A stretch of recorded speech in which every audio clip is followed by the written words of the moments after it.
பாமரனுக்கும் படம் எடுத்தவர். திண்ணையில் நின்றவனையெல்லாம் திரையரங்கம் வரவைத்தவர். இவரது எழுத்துக்கு எப்போதும் மரியாதை உண்டு. மாண்புமிகு மாணவனாக எப்போதும் இருப்பவர்.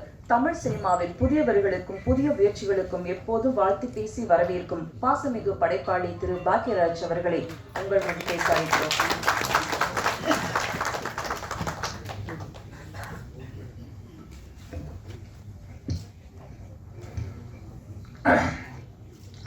மரியாதைக்குரிய உண்மையான சிங்க பெண்களுக்கு சிறந்த தாழ்த்தி என்னுடைய வணக்கத்தை முதல்ல தெரிவிக்கிறேன், வாழ்த்துக்களையும் தெரிவிச்சுக்கிறேன்.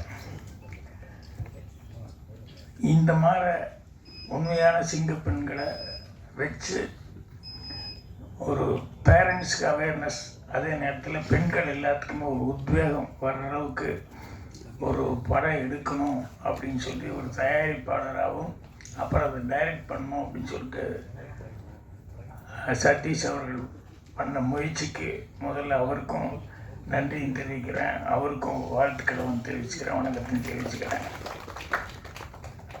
இவ்வளவு அவங்க இத்தனை பேர்த்தினுடைய இதை உற்சாகப்படுத்தும் விதத்தில் இதில் நிறைய பேர் அந்த உண்மையான அகாடமி சேர்ந்தவங்க வந்திருக்காங்க, உண்மையான கோச் அவங்க வந்திருக்காங்க. இவங்கெல்லாம் எந்த அளவுக்கு அவங்களுக்கு அவங்களுக்காக இவங்க ஸ்ட்ரெயின் பண்ணிக்கிட்டு இவங்க சப்போர்ட் கொடுத்துருக்காங்க போது அவங்களுக்கு என்னுடைய மனமார்ந்த நன்றியை தெரிவிச்சுக்கிறேன், வணக்கத்தையும் தெரிவிச்சுக்கிறேன்.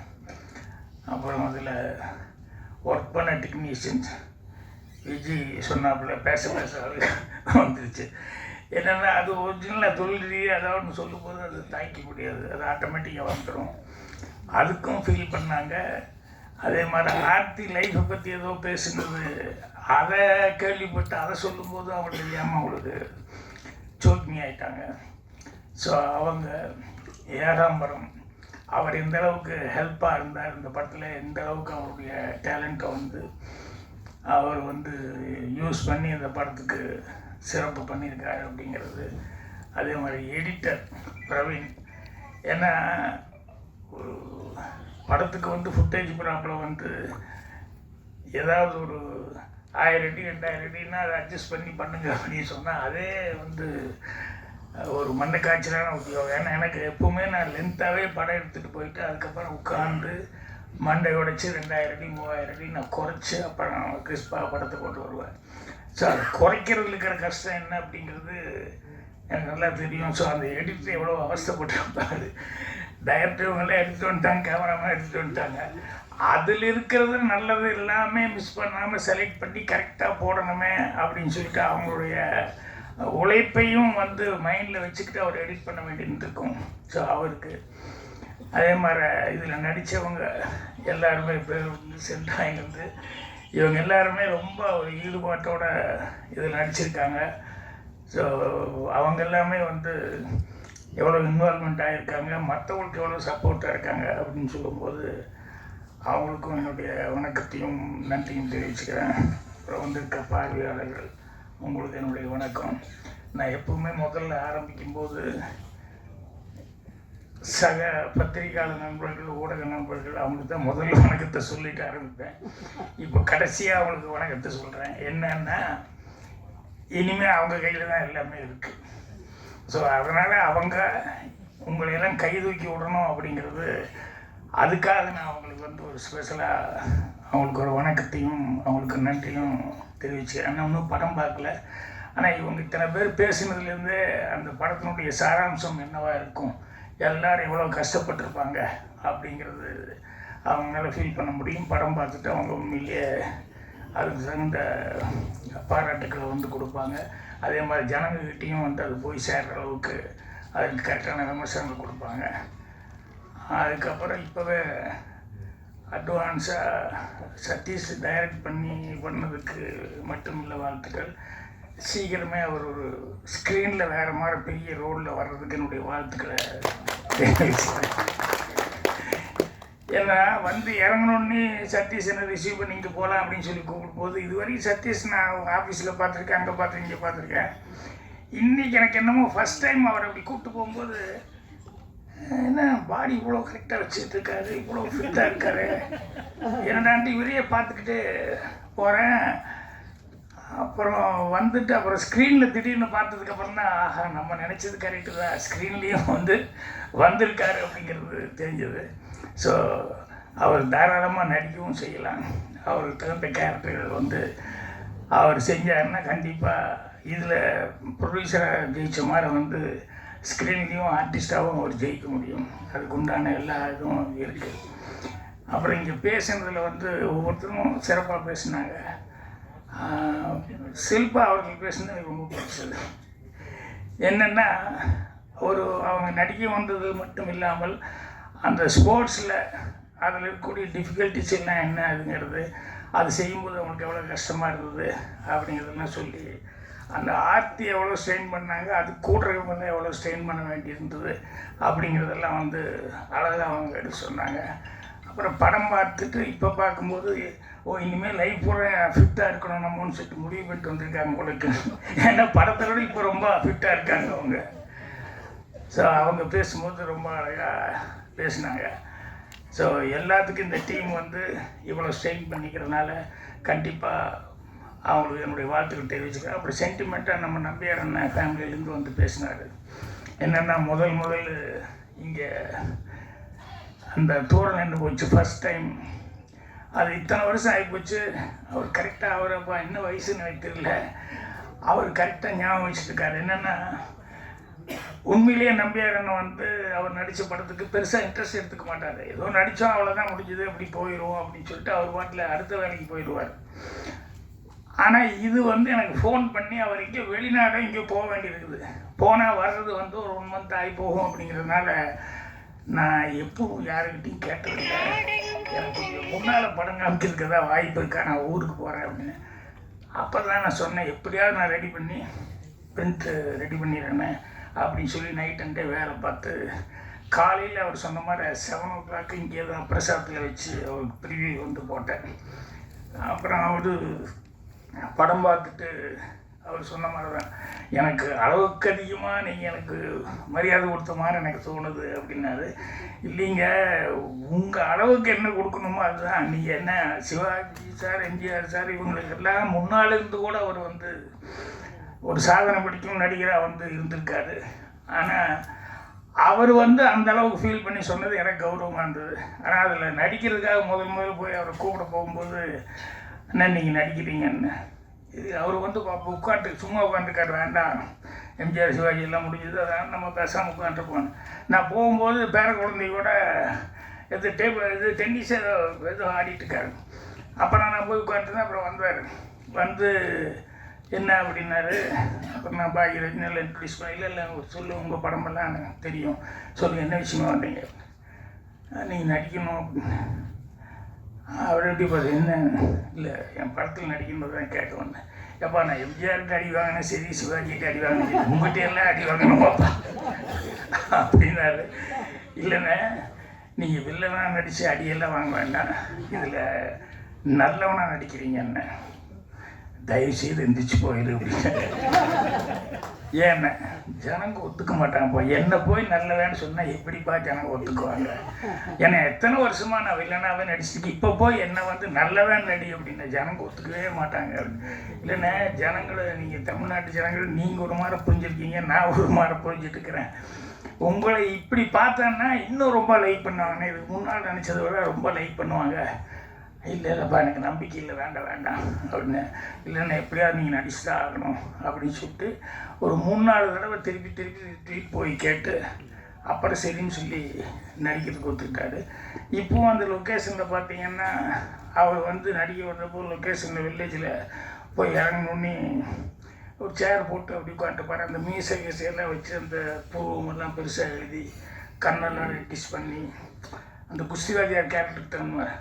ஆனால் போய் தனியாக ஒரு சேர் போட்டு வந்தோன்னையுமே அந்த இண்டு பேப்பர் எடுத்து வச்சு உட்காந்துருவார். அப்புறம் நான் கேட்பேன், என்னென்ன இத்தனை பேர் வந்து பார்த்துட்டு இருக்காங்க யாருக்கிட்டையுமே பேசாமல் அப்படின்னு.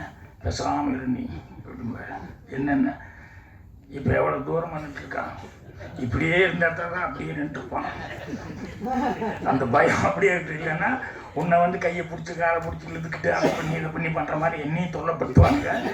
அவன் அந்த பயத்தோடவே இருக்கட்டும், அந்த பழைய நம்பியார் மாதிரியே நினச்சிட்டு அப்படியே இருக்கட்டும் அப்படின்னு சொல்லிட்டு அவர் அதே மாதிரி உட்காந்துருப்பார். அப்புறம் நம்ம கொஞ்சம் ஏதாவது சாதாரணமாக இப்படி உட்காந்தா முதுகில் அப்படி லேஸ் தட்டி முதுகு நிமிர்ந்து உட்காரு, அதே நான் பூணு விதமாக உட்காந்துக்கிட்டு அப்படின்னு சொல்லிட்டு உடம்பு வந்து எப்படி வச்சுக்கணும் அப்படிங்கிறதுல வந்து அவ்வளோ அக்கறை எடுத்துக்கிட்டார் அவர். காலையில் போய் கூப்பிட்றதுக்கு போகும்போது சில நேரங்களில் என் வண்டியில் தான் பெரும்பாலும் போகலான்னு கூப்பிடுவோம். போகும்போது பார்த்தோம்னா ஜட்டியோடு அப்படி நடந்துக்கிட்டு இருப்பார் அந்த இதில் அவர் தங்கியிருக்க இடத்துல. என்னென்ன வர்ற வரைக்கும் சும்மா இருக்கான்னு நம்ம பார்க்க உடம்பு கொஞ்சம் கரெக்ட் பண்ணிக்கலாம் தான் நடந்துக்கிட்டு இருக்கேன் அப்படின்னு சொல்லிட்டு அந்த உடம்பு விஷயத்துல எல்லாம் வந்து அவ்வளோ இதாக பர்ஃபெக்டாக வச்சுட்டு இருக்காரு. அது அவர் வந்து நிறைய விஷயங்கள் சொல்லுவார். உங்கள் ஆள் இருக்காரு ஒரு தடவை எனக்கு பெரிய இது அப்படின்னா என்னென்ன நாடோடி மன்ன படத்தில் இவர் அந்த ட்ரெஸ்ஸு அவருக்கு ஒரு காஸ்டியூம் கொண்டு கொடுத்துருக்காங்க, அதை போட்டு பார்த்துருக்காரு. அந்த அவர் தைஸ் எல்லாம் ரொம்ப பிரமாதமான எக்ஸசைஸ் உடம்பு இல்லையா, ஸோ பாடி அந்த தைஸ் அதெல்லாம் வந்து அந்த ஃபிட்டிங் பார்த்தா அவருக்கே கண்ணாடியில் பார்த்தா அவருக்கே வருமா, சே நான் இவ்வளோ அழகாக இருக்கிறேன், இவ்வளோ ஃபிட்டிங்காக தைச்சிருக்காங்களே அப்படின்னு சொல்லி. அப்புறம் ஷூட்டிங் ஸ்பாட்டுக்கு போய் இறங்கினார். இறங்கி ரொம்ப சந்தோஷமாக இருந்தார். அவர் எம்ஜிஆர் சார் வந்தோடனே இப்படி பார்த்தாரு. பார்த்துட்டு இல்லை மறுபடியும் ஷூட்டிங் ஒரு 2 நாள் கழிச்சு வச்சுக்குவோம். அப்போ நம்பியார் என்ன நம்மளை பார்த்துட்டு தான் இருந்தார். ஏன்னா அவரும் அவருடைய காஸ்டியூம் வந்து இறங்கியிருக்காரு. அந்த ஆளை விட எனக்கு ஃபிட்டிங் இப்படி இருக்குதுன்னு அந்த ஆள் பாரு தாங்கிக்க முடியாமல் ஷூட்டிங்கே கேன்சல் பண்ணிட்டு போயிட்டு அந்த ஆள் அப்படின்னு. அப்புறம் 2 நாள் கழித்து மறுபடியும் நீ கிளைமேக்ஸ் ஷூட்டிங் அப்படின்னு உங்களுக்கு ட்ரெஸ் சேஞ்ச் அப்படின்னு. நான் அப்போவே நினச்சேன் ஏதோ ஒரு கருமத்தை கொடு நான் போட்டுக்கிறேன் அப்படின்னு சொல்லுவாங்க. அப்புறம் வாங்கி போட்டு பார்த்தா அதை விட இது சூப்பராக இருக்குது. இவருக்கு ஒன்றும் புரியல, என்னப்பா அவர்கிட்ட இல்லைங்க, அவர் சொல்லி அன்றைக்கே உங்கள்கிட்ட ட்ரெஸ்ஸுக்காக தான் அந்த ஷூட்டிங்கே கேன்சல் பண்ணார், இதை கொண்டு போய் கொடுக்க சொல்லி சொன்னார். எப்போ இது அவரை விட ரிச்சாக இருக்கேப்பா, ஃபிட்டிங் எல்லாம் ரிச்சே அவரோட ரொம்ப ரிச்னஸாக இருக்குன்னு. அதுதானே படத்து பிரகாரம் அவர் நாடோடி சாதாரண நாடு, நீங்கள் இளவரசன், அதனால் உங்கள் லுக்கு அப்படி இருக்கணும் அப்படிங்கிறதுக்காக தான் எனக்கு கேன்சல் பண்ணார். அப்போ தான் உங்கள் ஆளை பற்றி நான் என்னமோ நினச்சேயா, அவர் இவ்வளோ அவர் அந்த ஆள் எப்படி யோசிக்கிறார் நல்லா தெரியாது அப்படி இருக்கும் அப்படின்னு. அதே மாதிரி சிலம்பாட்டம் எனக்கு உங்களுக்கு ஒரு சிலம்பு ஃபைட் இருக்குது அப்படி இப்படின்லாம் சொல்லி முதல்ல ஃபைட்டுன்னு சொல்லிட்டு இருக்கும்போது எப்போ யார் கூட சண்டை என்ன இல்லைண்ணே உங்களுக்கு எனக்கு நீ என்ன சொன்ன முதல்ல உங்கள்கிட்ட நான் அடி வாங்க மாட்டேன் இல்லைண்ணே இது அந்த மூடுக்கு இது நல்லா இருக்கும் அப்படி இப்படின்னு. அப்புறம் சிலம்பா இன்னும் விளையாடுறியா நீ அப்படின்னாரு. இல்லைண்ணா நீங்கள் பிரமாமா ஃபைட் யோ ஸ்வாடு ஃபைட் நான் பிரமாமா பண்ணுவேன், உங்கள் ஆளுக்கு ஈக்குவலாக நான் ஃபைட் பண்ணுவேன்.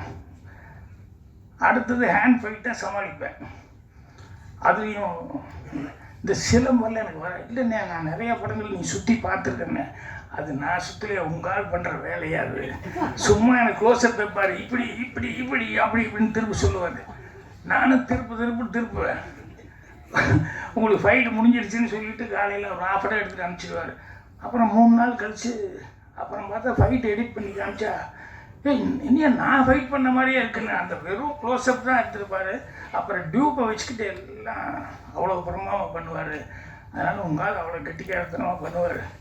நீ என்ன வந்து சிலம்புங்கிற எனக்கு சுத்தவே வராது, நீ அந்தளவுக்கு எடுக்க முடியுமோ உன்னால் அப்படின்னு நான் மேனேஜ் பண்ணி ட்ரை பண்ணுறேன் அப்படின்னு சொல்லிட்டு உங்களோட அதிகமாக வராது, வேறு யாராவது உங்கள் அசிஸ்டண்ட்லாம் இருக்காங்கல்ல இவனுக்கு நானா அப்படின்னு சொல்லி அசிஸ்டண்ட் அனுப்புகிற மாதிரி அவங்கள வச்சு நான் ஃபைட் பண்ணிக்கிறேன் அப்படிங்கிற மாதிரி சொல்லியிருப்பேன். ஸோ அந்த மாதிரி அவர் கூடலாம் இது பண்ணும்போது அவ்வளோ ஒரு சீனியர் ஆர்டிஸ்ட்கிட்ட கூட நடிக்கும்போது எவ்வளோ விஷயங்கள் அவங்களுக்கு கூட இருக்குதுன்னு அது தெரியும் போது நமக்கெல்லாம் அவ்வளோ ஒரு படிப்பினை மாதிரி இருக்கும். இப்போ இந்த ஸ்போர்ட்ஸ்ன்னு சொல்லி வந்தோடனே சின்ன வயசில் நாங்கள் வெள்ளாங்கோயிலுக்கு கோவில் போயிட்டு அங்கே போவோம். அப்போ எல்லோரும் அங்கே வாய்க்காலில் தண்ணி வரும், அப்புறம் கிணத்துல வந்து நீச்சடிக்க போவாங்க. எங்களுக்கெல்லாம் ரொம்ப ஆர்வமாக இருக்கும். ஆனால் நாங்கள் இங்கே ஓரளவு சிட்டிங்கிறது கோயம்புத்தூர், அதனால் அங்கே போனோன்னே போய் பசங்களோட சேர்ந்து தண்ணி அங்கே போய் குதிக்க போகிறோம் நீச்சல் அடிக்க போகிறோன்னு எங்கள் அம்மா பயந்துக்கிட்டு இல்லை அப்படின்னு சொல்லிட்டு கரெக்டாக ஆளுகளை கூப்பிட்டு வச்சு அவனுக்கு நீச்சல் பழகி கொடுங்க, தெரியாமல் போய் அவசரமாக நான் இல்லாத நேரத்தில் எங்கே போய் இறங்கி இங்கே தான் பண்ண போகிறேன், நீச்சல் பழகி கொடுங்கன்னு. பட் எனக்கு எங்கள் அண்ணனுக்கும் இந்த சொர்க்கா பொருளைன்னு ஒன்று இருக்குது, அதை கட்டி விட்டு அதை வந்து கிணத்துல விட்டு நீச்சல் பாருங்க. அது ஒன்று சொர்க்கா பொருள் இருக்குது. இன்னொன்று இந்த இனமா முட்டின்னு சொல்லுவாங்க, நீளமாக, அது பேர் எனக்கு மறந்து போச்சு. அது ரெண்டு எதாவது அவனை கட்டிக்கிட்டு கிணத்துல நீச்சல் அடிச்சிருக்கும். அதில் ஒரு நாள் என்னென்னா, நான் கொஞ்சம் நீச்சல் அடித்து ஒரு மாதிரி கொஞ்சம் இதாக இருக்குன்னு அது படிக்கட்டில் வந்து ரெஸ்ட்டில் உட்காந்துருந்தேன். அப்புறம் என் பக்கத்தில் அப்படியே ஒரு சொர்க்கா பொருள் அப்படியே மோந்து வந்தது. யார் இது சொர்க்கா பொருள் மோந்து வருது அப்படின்னு சொல்லிட்டு அப்படியே பார்க்குறேன். யாருதோ கண்டு வந்துச்சு. இப்படி திரும்பி பார்த்தா எங்கள் சின்ன அண்ணன், அவன் நடுக்கிணத்துக்குள்ளே நிற்கிறான் நீச்சல் அடிச்சுக்கிட்டு. அப்புறம் அவன் அங்கேருந்து நீச்சல் அடிச்சுட்டு என்ன பார்க்குறேன், நான் சொர்க்கா பொருளை பார்க்குறேன், எங்கள் அண்ணனை பார்க்குறேன். அவர் கேட்குறாரு, ஏய் யாருதுடா அது சொர்க்கா பொருளான்னு சொல்ல முடியாமல் கொடுத்து, யாருதுடாண்ணா, உன்னோட தானே. அப்போ தான் பார்த்தா வெறும் கயிறு தான் இருக்குது. அது வரை கரெக்டாக நீச்சல் அடிச்சுட்டு இருந்த ஆள் உள்ளே போக ஆரம்பிச்சிட்டாப்புல. அவசரமாக எப்படியாவது கரைக்கு வரலான்னு வந்து அவசரமாக வந்து நீந்தி உள்ளே போக ஆரம்பிச்சிட்டாப்புல. அப்புறம் பிடிச்செல்லாம் இழுத்து மேலே செஞ்சுட்டாங்க. அப்போ தான் தெரிஞ்சுது சைக்காலஜி அவ்வளோதான். நம்மக்கிட்ட இருக்குன்னு சொல்லும்போது அவ்வளோ தைரியமாக அடிச்சுக்கிட்டு இருந்தாங்க. இல்லை நம்மளும் தான் கலந்து போச்சுன்னு சொன்னோன்னே ஆட்டோமேட்டிக்காக மொத்தமாக நர்வஸ் ஆகி உள்ளே போக ஆரம்பிச்சாப்புல. இப்படி அரைவரையாக பழகிட்டு இருந்து கோயம்புத்தூர் வந்து சேர்ந்தோன்னே இந்த பசங்கிட்ட எல்லாம் சேர்ந்துக்கிட்டு எல்லாம் அந்த ஏரியில் தண்ணி நிற்கும். அதில் வந்து எனக்கு நீச்சல் தெரியும்னு சொல்லி எல்லாம் திட்டி போய் கெத்தாக காமிக்கிறான்னு சொல்லி போய் காமிச்சு உள்ளே போயிட்டாப்புல. பசங்க கூட போனாலும் காணமேன்னா அவர் எதோ முக்குளிச்சுட்டு இருக்காரு உங்களுக்கு உள்ள மூச்சு பிடிச்சி அப்படின்னு நினச்சிக்கிட்டு இருந்தா. அப்புறம் பயம் வந்துச்சாங்க. நல்ல வேலைங்க ஒரு மெட்ராஸ்கார அந்த வழியாக வந்து அப்புறம் இவங்கெல்லாம் கத்துறதை பார்த்துட்டு என்னென்னா இப்படி ஒரு பையன் உள்ளே போயிட்டான்னு சொல்லி அப்புறம் அந்த உள்ளே குதிச்சு தேடி கீழே பிடிச்சி வெளியே வந்து 2 காலையும் பிடிச்சிட்டு சுற்றி அதுக்கப்புறம் வாமிட் எடுக்க வச்சு பாத்ரூம் போய் அதை பண்ணி அப்படியே தூக்கி தோளில் போட்டுருந்தா அப்புறம் ஹாஸ்பிட்டல் கொண்டு போய் காமிச்சேன். சரி, இவங்கெல்லாம் இந்த விஷயங்கள்லாம் பார்க்கும்போது எனக்கு அந்த ஸ்விம்மிங்கில் வந்து சரி ஏன் இதில் தான் அப்படி இருக்குதுன்னு சொன்னோம்னா, இப்போ என் பொண்ணு நல்லா நீச்சல் அடிப்பாள். அவள் ஸ்கூல் ஃபஸ்ட்டாக ஏதோ ஸ்டேட் லெவலே வந்திருக்கா அவனுக்கு நீச்சல் அடிக்கிற நேரத்தில். பையனும் நல்லா ஸ்விம்மிங் பண்ணுவான். ஆனால் இவங்கெல்லாம் இந்த ஸ்போர்ட்ஸ் நேரத்தில் நடந்த சில இன்சிடெண்ட்டு பூர்ணிமா சொல்கிறது கேள்விப்படும்போது ரொம்ப ஆச்சரியமாக இருக்குது. என்னென்னா, சாந்தனு ஸ்விம்மிங்கில் நல்லா நீச்சல் அடிக்கிறான். அவங்க தாத்தா போய் உரமாக உட்காந்துட்டார், அதாவது பூர்ணிமாவோட அப்பா. மற்ற பேரண்ட்ஸ் எல்லாம் பையன் இப்படி தான் குதிச்சு இப்படி தான் நீந்திட்டு வர போகிறான்னு எல்லாம் எதிர்த்தாப்புல போயிட்டுருக்காங்க. எங்கள் மாமனார் வந்து அவர் கொஞ்சம் ஒரு ஸ்போர்ட்டிவ் டைப்பு. இதெல்லாம் அவா கற்றுக்கணும், அவள் வந்து இது என்ன நம்ம போய் என்னது அப்படிங்கிற மாதிரி அவர் அப்படி நினைக்கிறவர். இவன் ஃபஸ்ட்டு அழுவணுன்னே டக்குன்னு ஸ்விம் பண்ணி வந்தால் முன்னால் வந்துக்கிட்டு இருந்தான். சரி வந்துட போகிறான்னு எல்லாம் நினச்சிக்கிட்டு இருந்தா, இந்த முன்னாடி அவங்க பேரண்ட்ஸ் வந்துட்டு இருப்பாங்கல்ல, அவங்க பையனை பார்த்து கமான் கத்துன்னு வந்தவங்க அப்படியே ஷாக் ஆகிட்டான். ஏன்னா இவனுக்கு கத்துறதுக்கு யாருமே இல்லை, மற்றவங்க பேர் சொல்லிக்கிறது. அப்படியே ஷாக் ஆகி அப்படியே திரும்பி நேராக வந்து பழையபடி ஏறிட்டான். என்னென்னா இல்லை அவங்களாம் கத்துறாங்க, எனக்கு பயமாக இருக்குது, அதுதான் வந்துட்டேன் அப்படின்னா. ஸோ இது பூர்ணிமா இன்னைக்கு சொல்லி சிரிக்கும். அதே மாதிரி என் பொண்ணு இந்த ரன்னிங் ரேஸில் டாப் பண்ணி இது பண்ணணும்னு எல்லாம் ஓடி வந்திருக்காங்க. முன்னால் வரல, ஒரு 3வது 4வதாக தான் ஓடி வந்துட்டு இருந்திருக்காங்க. வந்து அங்கே அந்த இடத்த ரீச் பண்ணிட்டு போகிறதுக்கு அங்கே வந்து நிறையா இந்த சாக்லேட்டு அது இது டாய்ஸ் இதெல்லாம் வச்சுருப்பாங்க. ஸோ வந்து ஆளுக்கு ஒன்று எடுத்துகிட்டு போகணும்னு சொன்னோடனே ஓடி வந்திருக்கா. வந்து குப்புன்னு உள்ள எல்லோரும் முட்டி மோதணுன்னே மற்ற ஸ்டூடெண்ட்டு இவன் அப்படியே ஷாக் ஆகி பின்னாடிட்டான் ஓடி வந்தவ. அப்புறம் எல்லோரும் எடுத்துகிட்டு போனதுக்கப்புறம் பார்த்தா ஒருத்தர் இல்லைன்னு சொன்னதுக்கப்புறம் மெல்ல போய் ஒன்று எடுத்துகிட்டு திரும்பும்போது பார்த்தா இவளை விட சின்ன பொண்ணு ஒன்று வந்துட்டு இருந்தா. அதை வந்து அம்மளு வந்து அந்த குழந்தை கையில் கொடுத்துட்டு அப்புறம் இவ போய் அதை எடுக்க போனான். எல்லோரும் கிளாப்ஸ். ஸோ எங்கள் குழந்தைங்க வந்து இப்படி அவங்க வாங்கும்போது ஸ்போர்ட்ஸ் அப்படிங்கிறது. ஸோ ஸ்போர்ட்ஸ் அப்படிங்கிறதுல வந்து இந்த ஸ்போர்ட்ஸ்மேன்ஷிப் அப்படிங்கிறது ஒன்று இருக்குது. அது என் லைஃப்லேயே நடந்தது. அதுவும் நான் கேரம் போர்டு ஆடுறதுல வந்து நல்லா ஆடுவேன். என் ஏரியாவிலேருந்து புதுசாக ஒரு ஏரியாவுக்கு போய் அங்கே வீடு ஷிஃப்ட் போனதுக்கப்புறம் அங்கே கேரம் போர்டு ஆடு அங்கே போய் பார்த்தா அங்கே ஒரு கிளப் இருந்தது, ஜீவா மன்றம்னு.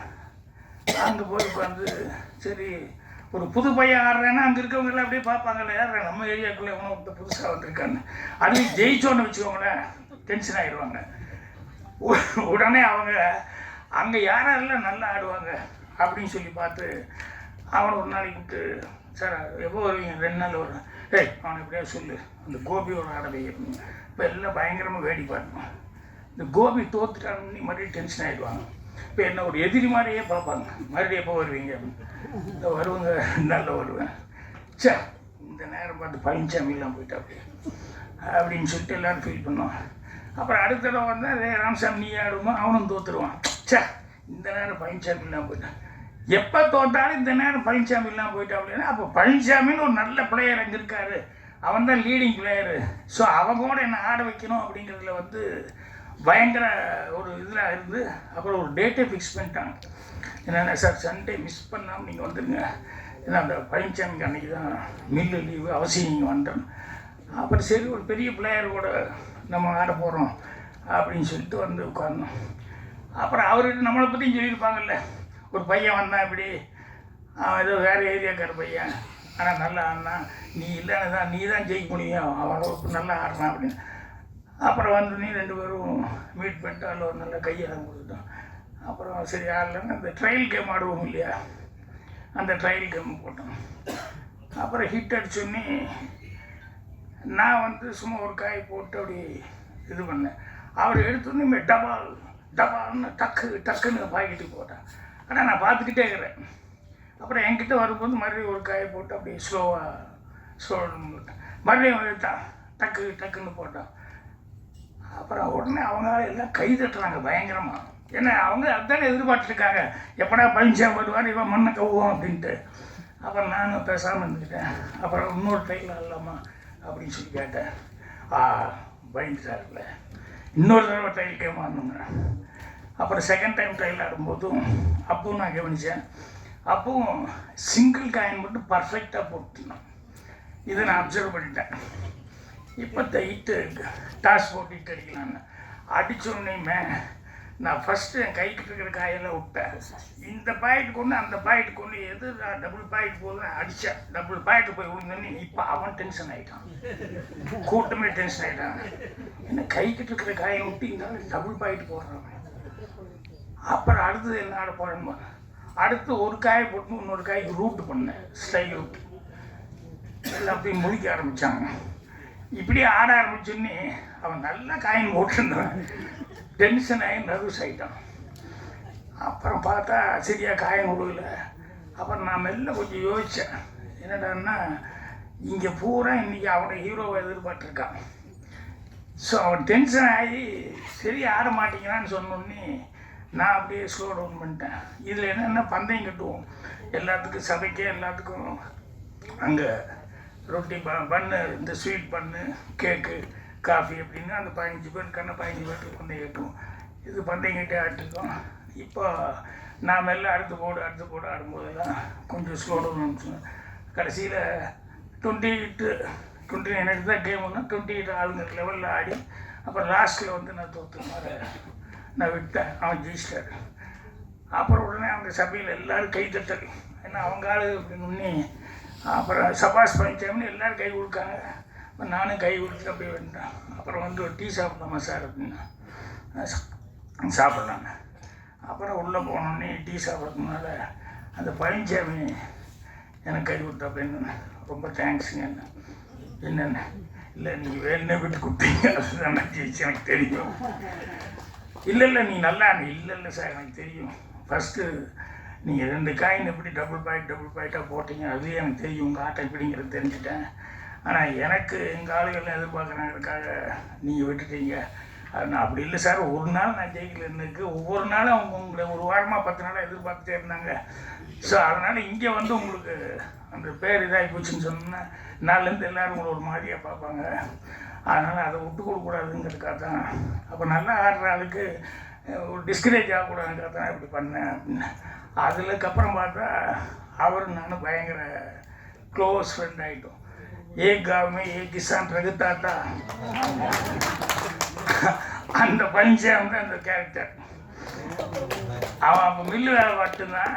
அவ்வளோ க்ளோஸ் ஆனதுக்கப்புறம் அப்புறம் நான் வந்து மில்லு வேலை பார்த்து 1200 ரூபா சம்பளத்தில் எத்தனை வருஷம் நீ வேலை பார்த்து என்ன உனக்கு வரப்போகுது அப்படின்ட்டு நீ எங்கூட வாடா அப்படின்னு சொல்லிட்டு அதுக்கப்புறம் நான் கூப்பிட்டு வந்து என் ஆஃபீஸில் என்னோடய ஒர்க்கெல்லாம் பார்த்துக்கிட்டு இருந்து அப்புறம் இது போய் நான் நடிக்க வச்சு அதுக்கப்புறமா வந்து பெரிய அவரும் தீனா அந்த படங்கள்லாம் எடுத்தார், அஜித் வச்சு எடுத்தார், வேறு படங்கள்லாம் எடுத்து இது பண்ணாப்புல. ஸோ அந்த ஸ்போர்ட்ஸ்மேன்ஷிப் அப்படிங்கிறது வந்து அது சில நேரங்களில் அந்த லைஃப் லாங் ஒரு ஃப்ரெண்ட்ஷிப் இருக்கிறதுக்கு வந்து அவ்வளோ இதாக இருந்தது. ஸோ அதெல்லாம் வந்து இவங்க கிட்ட வந்து உட்காந்து இவங்க ஒவ்வொருத்தராக பேச பேச பேச பேச எனக்கு அதெல்லாம் அப்படியே மைண்டுக்கு வந்துட்டு இருந்தது. ஸோ உண்மையிலேயே அவங்களுக்கு சொல்கிறாங்க இதில் ஸ்போர்ட்ஸில் நிறைய அப்டக்கிள்ஸ் இருக்குது, இதெல்லாம் அவங்க தாண்டி வரணும். பெண்கள்னாலே அப்டக்கிள் தான், பெண்கள் சாதாரண எல்லாத்துலேயும் தடை இருந்துக்கிட்டே தான் இருக்கும் ஆரம்பத்துலேருந்து. அதெல்லாம் நீங்கள் தாண்டி வர்றது அப்படிங்கிறது ஸ்போர்ட்ஸுக்கு மட்டுமல்ல, எல்லாத்துலேயும் தாண்டி தான் வந்தாகணும். அதுதான் உண்மையான நிலவரம். இன்றைக்கி அதை வந்து வந்துட்டுருக்காங்க. விஜய்க்கு வந்து ஃபஸ்ட்டு நான் கேமரா சான்ஸ் கொடுத்தேன் சின்ன வீட்டில். அப்போ எல்லோரும் சொன்னாங்க ஒல்லியாக இருக்கிறதுக்குள்ள இதுக்கு போய் கேமரா சான்ஸ் கொடுக்குற ஃபஸ்ட் டைம் இது சரியாக வருமா அப்படின்னு. நான் சொன்னேன் அவங்க அப்பா ஒரு டைரக்டர், அவங்க அம்மா ஒரு ஆர்டிஸ்ட்டு, ஸோ பிளட்லேயே அது இருக்கு என் சினிமாங்கிறது. அதனால் அசோக் குமாருக்கு அவ்வளோ பெரிய கேமராமேன். ஸோ குருநாதனும் இவ்வளோ திறமையான ஆளுங்கும்போது நிச்சயமாக மிஸ் ஆகாது, அதனால் எனக்கு நம்பிக்கை இருக்குது அப்படின்னு சொல்லிட்டு அப்புறம் அந்த விஜய் வந்து ஃபஸ்ட் டைம் கேமராமேன் நான் இது பண்ணேன். அந்த பொண்ணு கேமராவில் வந்து பண்ணி இது பண்ணதை விட அதுக்கப்புறம் பார்த்தா இப்போ சரிக்குவா அந்த இது இருக்க அதுக்கே அவள் தான் incharge, main head of the department Vijay தான். ஸோ இன்றைக்கி ஒவ்வொருத்தரும் வந்து சொல்லும்போது பார்த்தா எனக்கு விஜய் அப்படி இப்படின்னு நான் சொல்லும்போது பார்த்தா ரொம்ப சந்தோஷமாக இருக்கும், ரொம்ப ஆச்சரியமாக இருக்கும். ஏன்னா அந்த அளவுக்கு அந்த பொண்ணு வந்து இதில் இல்லைன்னா கூட அது, அது இல்லைன்னா அது அப்படிங்கிற மாதிரி அவ்வளோ ஸ்போர்ட்டிவாக வந்து அவள் வந்து அவ்வளோ டேலண்ட்டாக எல்லாத்தையும் பண்ணிக்கிட்டு இருக்கா. ஸோ அதனால் பெண்கள் அவங்க நினச்சா எதை வேணாலும் செய்ய முடியும், சாதிக்க முடியும். அதுக்கான சந்தர்ப்ப சூழ்நிலையில் பேரண்ட்ஸ் அந்த பொண்ணு சொல்லும்போது ரொம்ப பெருமையாக இருந்தது. ஆர்த்தி எனக்கு எங்கள் அப்பா அம்மா தான் சப்போர்ட்டு அப்படின்னு சொல்லி. ஏன்னா அவங்க பார்த்து ஒரு கல்யாணம் பண்ணி வைக்கணும்னு சொல்லியிருந்தோம்னா முடிஞ்சு போச்சு, அவ்வளோதான், ஒன்றும் பண்ணியிருக்க முடியாது. ஆனால் அவங்க வந்து இல்லைம்மா அவனுக்கு இன்ட்ரெஸ்ட்டுக்கா பண்ணு, அதுக்கப்புறம் நடிக்கணுமா பண்ணு அப்படின்னு சொல்லிட்டு எல்லா விதத்துலையும் என்கரேஜ் பண்ணது அப்படிங்கிறது இருக்கு, அது ஒரு பெரிய சமாச்சாரம். சரி இவங்கெல்லாம் பண்ணும்போது இதெல்லாம் சந்தோஷமாக இருக்குது. அதே நேரத்தில் இன்னொன்று நினைப்பேன், இந்த கராத்தே குங்ஃபூ இந்த மல்யுத்தம் இதில் இருக்கிறவங்கள போய் இப்போ நான் என்கரேஜ் பண்ண முடியாது. ஏன்னா இவர் கல்யாணம் ஆகுமாங்கிறது சின்ன சந்தேகம் வந்துடும். ஏன்னா இதில் எப்படி ஓடினாலும் எப்படி பண்ணாலும் கல்யாணம் பண்ண வர்றவன் பயப்பட மாட்டான். ஆனால் கராத்தே கெட்டிக்காரி மல்யுத்தத்தில் கெட்டிக்காருன்னா கொஞ்சம் யோசிப்பா, பொண்ணு பார்க்க வர்றதுலேருந்தே அவனுக்கு ஒரு டவுட்டு. ஸோ அவங்க வந்து அவங்க தான் கொஞ்சம் யோசிக்கணும். ஏன்னா ஒரு மலையாள படம் பார்த்தேன், உண்மையில் ரொம்ப ரஷ்யா என்னோட டைப் கேரக்டரைசேஷன் அந்த ஹீரோ. அவர் கொஞ்சம் பந்தாவா வைஃப்கிட்ட ஊன்னு சொல்லிட்டு இந்த சின்ன வீட்டில் நான் பண்ணுற மாதிரி பயங்கரமாக எல்லாம் பண்ணிட்டுருப்பான். அப்புறம் இவர் கொஞ்சம் கராத்தே வேற கற்றுருப்பார். அதனால் அந்த பொண்ணுக்கிட்ட எதாவது பேசும்போது அப்படின்லாம் அடிப்பார். அது பார்த்துக்கிட்டே இருக்கும். அப்புறம் ஒரு தடவை அவரையும் பிளாக் பண்ணும். பிளாக் பண்ணுறியா அப்படின்னு இப்படி அடிப்பார். மறுபடியும் பிளாக், ஓ பிளாக் எல்லாம் உனக்கு தெரியுமா, எங்கே அடிச்சிருவியா நீ என்ன, மறுபடியும் 2 தடவை தட்டி விட்டு ஒரு அடி அடிக்கும். அவ்வளோதான், அப்செட் ஆகிடுவான். அப்புறம் போய் இல்லை என்ன இவர் கராத்தல் இப்படி இருக்காளே அப்படின்ட்டு இவன் போய் மறுபடியும் கொஞ்சம் பயங்கரமாக ரெடி ஆவான். ரெடி ஆகிட்டு அப்புறம் ஒரு நாள் வந்து யாரும் வீட்டில் இல்லாத நேரத்தில் இப்போ வா, அவள் வேண்டாங்கன்னு இப்போ வா அப்படின்னு சொல்லிட்டு மறுபடியும் ஃபைட்டு. அப்புறம் பார்த்தா அடித்தா ரோட்டில் வந்து விடுவான். எல்லாம் வீட்டுக்கு வர்றவங்கெல்லாம் பார்த்தா தேடுற மாதிரி அப்படியே ப்ரிட்டன் பண்ணிகிட்டு இருப்பான். அந்த படம் அவ்வளோ நல்லா இருந்தது. அது வந்து விஷயம் தெரியாமல் அவன் வந்து அந்த பொண்ணுக்கிட்ட வம்பு இழுத்து அப்படி மாட்டிக்கிறான் அப்படின்னு சொல்லிட்டு. உண்மையிலேயே நம்ம ஊரில் வந்து வேறு எந்த ஸ்போர்ட்ஸுனாலும் ஓகே, இந்த அமெரிக்கா மாதிரி ஆளுகிட்ட அப்படின்னு சொன்னோம்னா கல்யாணம் முக்கியதுக்கு முன்னால் தெரியாமல் இருந்தால் பரவாயில்ல, தெரிஞ்சுட்டே முக்கியது அது அவன் உண்மையிலேயே ஆம்பளை தைரியசன். ஏன்னா பின்னால் என்ன நடக்கும்னு தெரிஞ்சுட்டு அவன் ஓகேன்னு தாலிக்கிட்ட ரெடியாக இருக்கணும். அதனால் பெண்கள் எல்லாருமே சாதனையாளர்கள் தான். நிறைய விஷயங்கள் நிறைய பேர் நிறைய சாதனை பண்ணியிருக்காங்க. ஸோ இதில் இந்த படத்தில் வந்து உண்மையான சாதனையாளர்கள் வந்து நடிக்க வச்சு சதீஷ் பண்ணியிருக்காரு. அவர் வந்து ஒரு தயாரிப்பாளராக இல்லாமல் அவரே ஒரு ஸ்போர்ட்ஸ்மேன் இருந்ததுனால தான் உண்மையிலேயே அது ஒரு டெடிக்கேட்டாக இதை வந்து பண்ணியிருக்காரு. ஸோ அவர் இதில் கண்டிப்பாக இதில் இருக்கிறவங்க எல்லாருமே இந்த படத்தினுடைய சக்ஸஸ் எல்லாத்துக்கும் ஒரு நல்ல லைஃப் கொடுக்கணும்னு சொல்லி என்னுடைய மனமார்ந்த வாழ்த்துக்கள் தெரிவிச்சுக்கிறேன். நன்றி சார். இந்த மல்யுத்தம் பத்தி சொல்லும்போது சென்றா எனக்கு அப்படி ஒரு சிரிப்பு. எனக்கு ரோட்ல இருந்து விழுந்தீங்களா தெரியல எனக்கு. Thank you so much. இப்படி ஒரு அழகான ஒரு ஆடியோவை கொடுத்த டிப்ஸ் ஆடியோ வந்து இந்த பாட்டை வாங்கியிருக்காங்க. கிட்டத்தட்ட 1 மில்லியனுக்கு மேல சாங்ஸ் எல்லாம் போயிருக்கு குமரன் சோமன் இசையில. இப்போது டிப்ஸ் சரண்யா அவர்களே ஒரு சில வார்த்தைகள் பேச வைக்கிறோம்.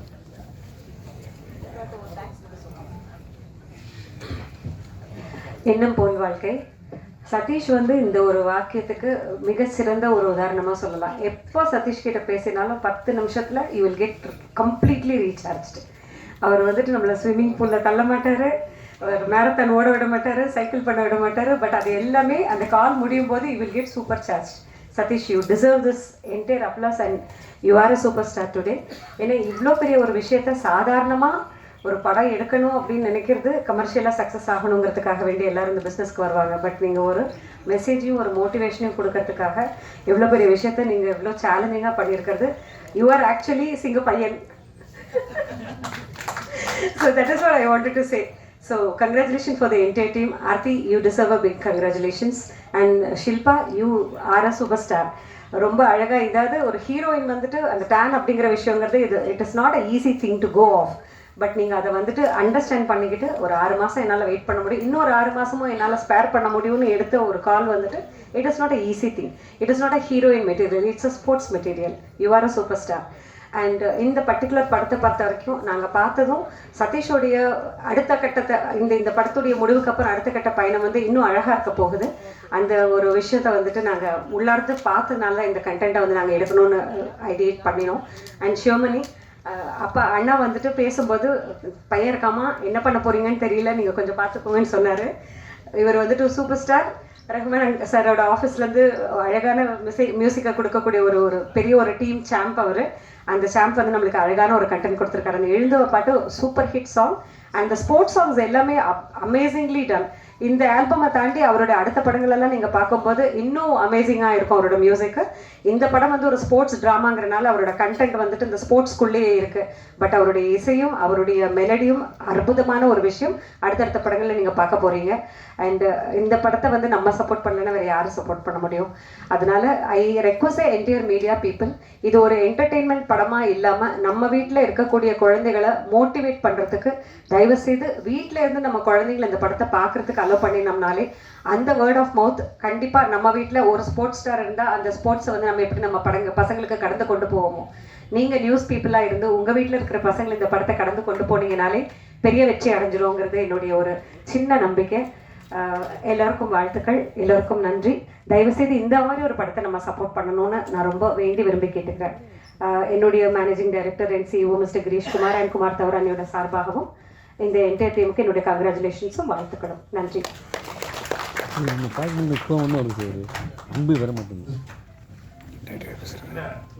அவர் ஃபர்ஸ்ட் டைம் பண்ணியிருக்காப்புல குமரன் சோமனி. அவங்க அப்பா எங்கிட்ட ஆரம்பத்துலேருந்து எல்லாம் என் படத்தில் நடிக்கவும் செஞ்சுருக்காரு. சங்கீதம் பாடம் அந்த பாட்டுக்கெல்லாம் நடித்தது இவங்க அப்பா நடிச்சிருக்காரு.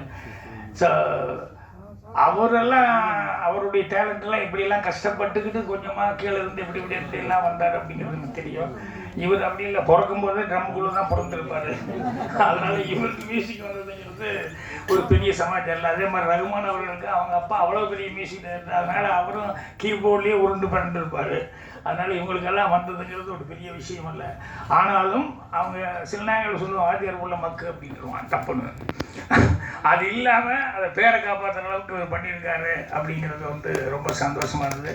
அவருக்கு மனமார்ந்த வாழ்த்துக்களை வந்து நான் தெரிவிச்சுக்கிறேன். அவர் சொன்னதில் இன்னொன்று, எனக்கு எங்கள் அம்மா தான் சிங்கப்பெருமன்னு சொன்னார். ரொம்ப சென்டிமெண்ட்டாக இருந்தது. Thank you sir. இப்போது சிங்கப்பெண்ணை படத்தின் டீசர் வெளியீடு திரு பாக்கியராஜ் அவர்கள் வெளியிட ஸ்போர்ட்ஸ் பர்சன்ஸ் எல்லாரும் பெற்றுக்கொள்வார்கள்.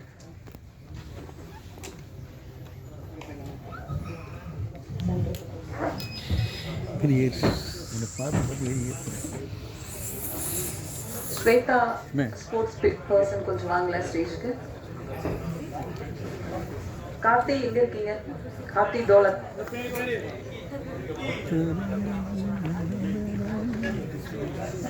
இந்த டீசர் வெளியிட முடிந்த பிறகு இந்த படம் தொடர்ந்து திரையிடப்படும். யக்ஷா இருக்கீங்களா?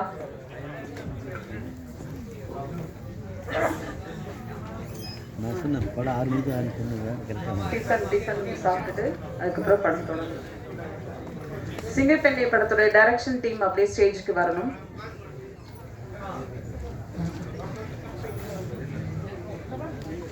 பண்ணிக்கிறோம். நீங்க பேசுறத கேட்கறதுக்கு 4 பேர் இருந்தாங்கன்னா நல்லதையே பேசுங்க. நீங்க செய்யறத பார்க்கறதுக்கு 4 பேர் இருந்தாங்கன்னா நல்லதையே செய்யுங்க. இந்த படத்தோடைய முக்கியமான நோக்கத்தை பத்தி இப்ப நான் சொல்ல போறேன். ஒரே ஒரு நிமிஷம் தான், கடைசியா பேசுறேன். பட் ரொம்ப முக்கியமான விஷயம், இந்தியாவில் ஒரு நாளைக்கு ஸ்விம்மிங் தெரியாம நீர்ல மூழ்கி சாவறவங்களோட எண்ணிக்கை 83. இந்த ஸ்டேஜ்ல இருக்க எத்தனை பேருக்கு ஸ்விம்மிங் தெரியும் அப்படின்னு எனக்கு தெரியல.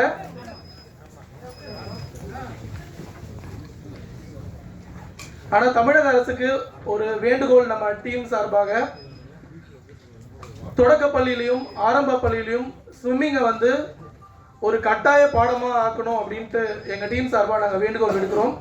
ஏன்னா வெளிநாடுகளெல்லாம் ஸ்விம்மிங் வந்து ஒரு கட்டாய பாடமா இருக்கு. ஆனா இங்க நம்ம தினசரி தொலைக்காட்சியிலையும் நியூஸ் பேப்பர்லையும் பார்க்குற விஷயங்கள் என்னன்னா, ஸ்விம்மிங் தெரியாம 4 பேர் போனாங்க இறந்துட்டாங்க, குளத்துல போனாங்க இறந்துட்டாங்க அப்படின்ட்டு. இனி அந்த மாதிரி ஒரு எதிர்காலம் இருக்கக்கூடாது. எல்லாருக்கும் கண்டிப்பா ஸ்விம்மிங் தெரிஞ்சிருக்கணும். நன்றி, வணக்கம். இங்க